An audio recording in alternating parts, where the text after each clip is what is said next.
లేచి తిరగడానికి అన్నాడు పడుతుందో. ముయ్యరా. ప్రాణం పోలేదని సంతోషపడటం మంచిది. 400 కిలోల బరువున్న పెద్ద పులిని దాని గుహలోకే వెళ్లి వేటాడి చంపగలిగిన వాడే కుమారు. ఆ కుమారు భార్య సీబొట్టుకులాగి దెబ్బలు తిన్నావు కదా సారు. కొంచెం మెల్లగా మాట్లాడు. నా భార్య ఇంట్లోనే ఉంది. వాసంతి ఏంటి? వాడు పువ్వాడు శశి అయి ఉంటాడు. చూస్తూ నుంచుంటావా? వెళ్ళి పట్టుకో. నన్ను పట్టుకోలేరు. నేనేది సరిగ్గా చూడలేదు. ఆవిడ దేన్నో చూసి భయపడాల్సింది. ఎవడ్రా నువ్వు? ఏంటా కంగారు? నేను దారిని పోయేవాడిని సార్. దారిని పుచ్చి ఇక్కడ పడ్డాను. ఆగక్కడ.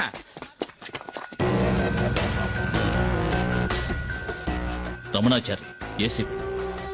ఇన్ఫర్మేషన్ వచ్చింది. రేపు ఉదయం వస్తారనుకున్నాను. నిన్న సాయంత్రం పులియూరుకు వచ్చాను. అప్పుడే తెలిసింది మీకు యాక్సిడెంట్ అయిందని. చూస్తుంటే ఇది యాక్సిడెంట్ లా లేదే రేంజర్. ఏదో పులి దాడి చేసినట్టుంది. దిగులు పడకండి, నాకంతా తెలుసు. నేను పులివేటకే వచ్చాను. దానికి ఈ రేంజర్ సహాయం కూడా కావాలి.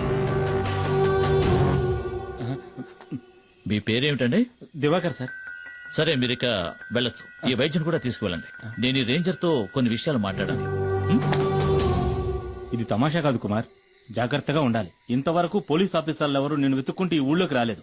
ఇదే మొదటిసారి. కుమార్ ఏం చేశాడని? చూడనా, నువ్వు విషయం తెలియకుండా మాట్లాడుతున్నావు. పులిని చంపిన కేసు అయితే దానికి జామీన్ కూడా ఎవరు? నేనే పులిని చంపానడానికి సాక్ష్యం ఏమిటి? అయ్యో కుమార్, ఎఫ్ఐఆర్ రాసింది ఆర్కే గనుక దానికి సాక్ష్యాలేం అక్కర్లేదు, ఆధారాలు అంతకంటే అక్కర్లేదు. అడవిలో ఏ మృగాన్ని చంపిన కేసైనా రేంజరే స్వయం సాక్షి అవుతాడు. కోర్టుకు అది సరిపోతుంది. అది చాలదన్నట్టు ఆర్కేను కొట్టిన కేసు ఒకటి. దివాకర్ చెప్పింది కూడా నిజమే కుమార్. కొన్నాళ్ళ పాటు నువ్వు ఎక్కడైనా ఉండడం మంచిది. ఎందుకని? నేనేం వెతుక్కుంటూ వెళ్లి అడవిలో ఉన్న పులుల్ని చంపలేదే. చంపాను నిజమే. ఊళ్ళోకి చొరబడి పులియూరు ప్రజల్ని దారుణంగా చంపిన వాటిని చంపాను. అదేం పెద్ద నాకు తప్పనిపించట్లేదు.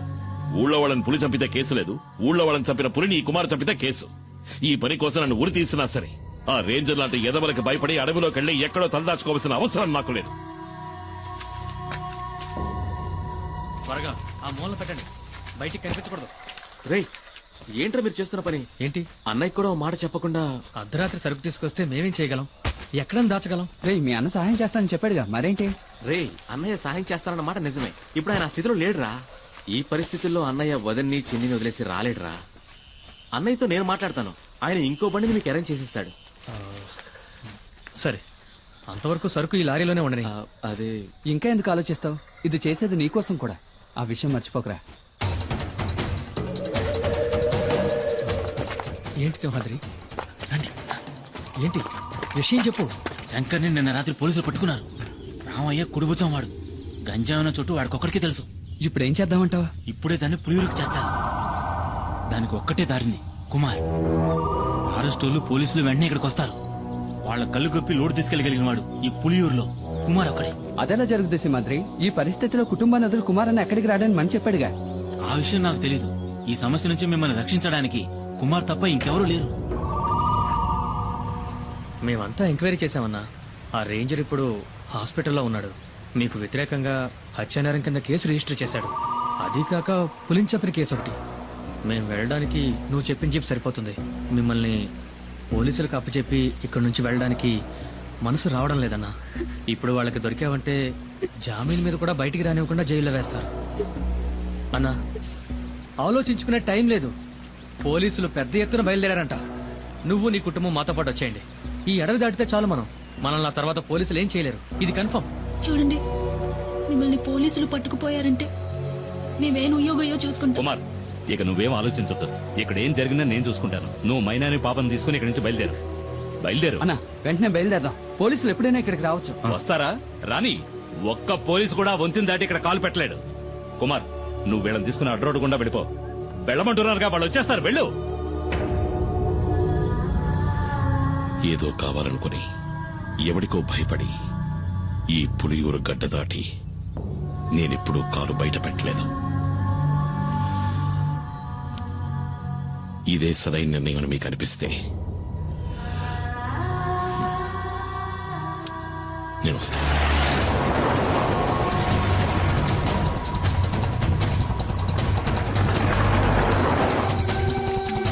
అన్న, త్వరగా రండి.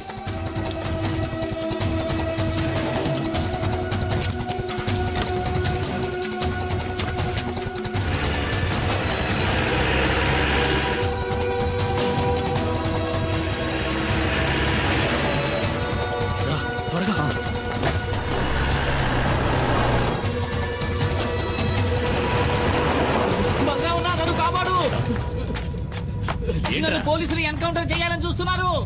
ఎందుకు? ఆ రేంజర్ పిల్లలు స్నానం చేస్తుంటే తెలియక తొంగి చూసానన్నా. కమాన్, నువ్వు వెళ్ళి ఇక్కడి నుంచి. నేను వంతుని పేల్చేయబోతున్నాను.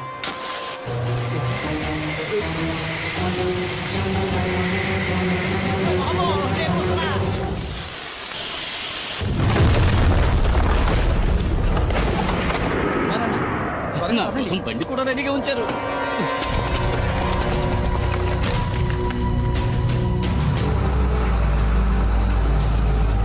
వాడు కుమారే కదా? అవును సార్.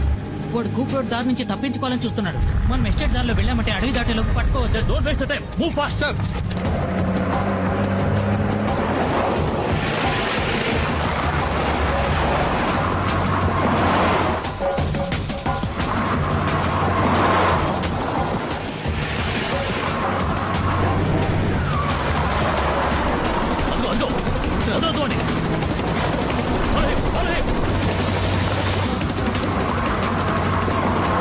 కుమారన్నా, వేగంగా వెళ్ళండి.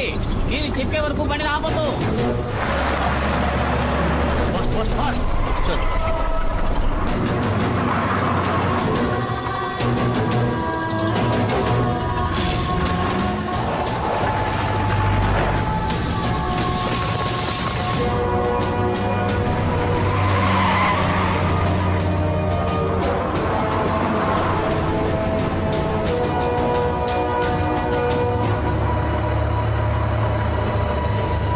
కుమారన్న, పోలీసులు దొరికితే అంతే. లారీ మొత్తం గంజాయే. ఎలాగైనా సరే ఈ అడవి దాటుకుని మా ఏరియాలోకి ప్రవేశిస్తే ఏ రిస్క్ ఉండదు. అక్కడ నిన్ను ఎవరూ ఏం చేయలేరు. నన్ను నమ్ము.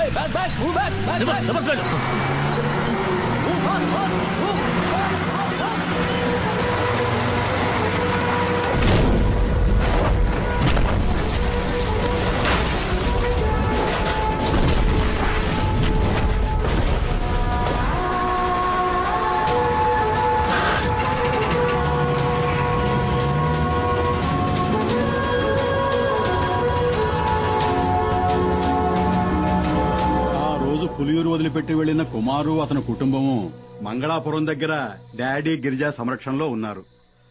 ఇక్కడున్న కేసును మాఫీ చేయిస్తానని చెప్పి ఆ డాడీ గిరిజా కుమార్కి మాటిచ్చాడు. బాధపడొద్దు, అతను తప్పకుండా తిరిగి వస్తాడు. నీ గురించి నేను చెప్తాను, తప్పకుండా సహాయం చేస్తాడు. బాబు, అడగటం మరిచాను, ఆ కుమారుతో ఎవరొచ్చారని చెప్పాలి?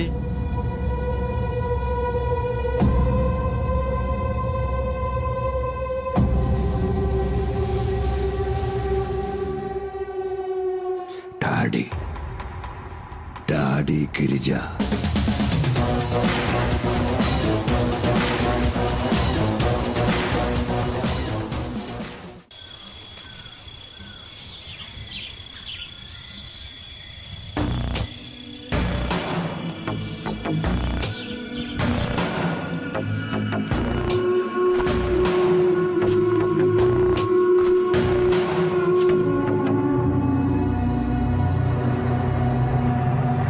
మనం ఎంత దూరం వచ్చాం, ఒక్క పోలీసుడు కూడా మనల్ని అడ్డుకోలేదు. చూసారా, గంజాయాకును పొడిగా చేసి లారీలో ఎక్కించినప్పుడు ఏదో అనుకున్నాను మీ గురించి. ఇప్పుడు కదా అర్థమైంది, దేహ బలమే కాదు మీకు బుద్ధి బలం కూడా ఎక్కువని. కుమారన్నా, కొంచెం మెల్లగా వెళ్ళు. పరిగెట్టిని బాగా లాక్కట్టారు కదా, రోడ్లు గడ్డెక్కడా జాగ్రత్తగా. ఇలాగే తీసుకువెళ్ళి పశువులకు మేతగా వేయకుండా ఉంటే చాలు.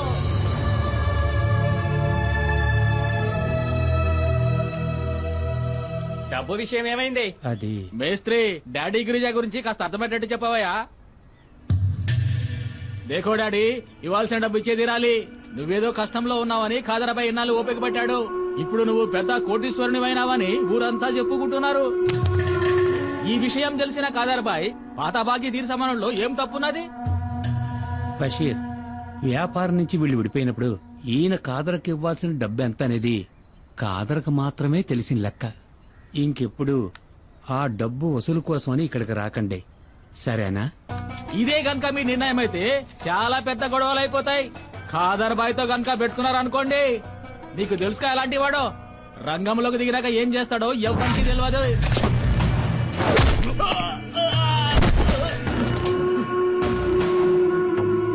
నేను మంగళాపురాన్ని ఏలేసి వచ్చిన తర్వాతేరా ఆ కాదర్బాయి గాడు అడుగు పెట్టాడు, పెద్దోడయ్యాడు. ఇల్లు అడిగి చెప్పు, ఆడికి దమ్ముంటే నా ఎదురుగా నిలబడి డబ్బులు అడగమను.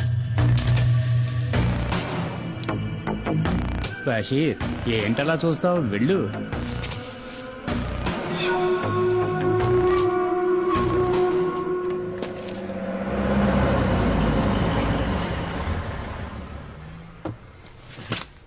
రాన్నా. డాడీ, ఈయనే కుమార్. సరకు లారీలో ఉంది. ఈయన వాళ్ళ ఊళ్ళో ఉండలేని పరిస్థితి, అందుకని నేనే కుటుంబంతో సహా ఇక్కడికి తీసుకొచ్చాను. ఆ, తప్పుగా అనుకోకన్నా, ఆయన స్వభావమే అంత. మేస్త్రి, కుమార్ అన్న ఫ్యామిలీతో మన అవుట్ హౌస్ లో ఉంటారు, సరేనా? భద్రా, ఇల్లు త్వరగా శుభ్రం చేయి. అలాగే సార్. అన్నా, ఇదే మీరు ఉండబోయే కొత్త ఇల్లు. ఇదా? ఈ ఇల్లా? ఇది మాకు సరిపడదు. మాలాంటి వాళ్ళు ఉండడానికి ఏదైనా చిన్నిల్లు ఉంటే చూడు. అది సరే, ఇంకేదో అనుకున్నాను. 2 రోజులుంటే అంతా అలవాటు అయిపోతుందన్నా. తర్వాత దీన్ని వదిలిపెట్టి వెళ్ళలేరు. నువ్వు ఇంకా బతికే ఉన్నావా? చెయ్యిటివన్నా.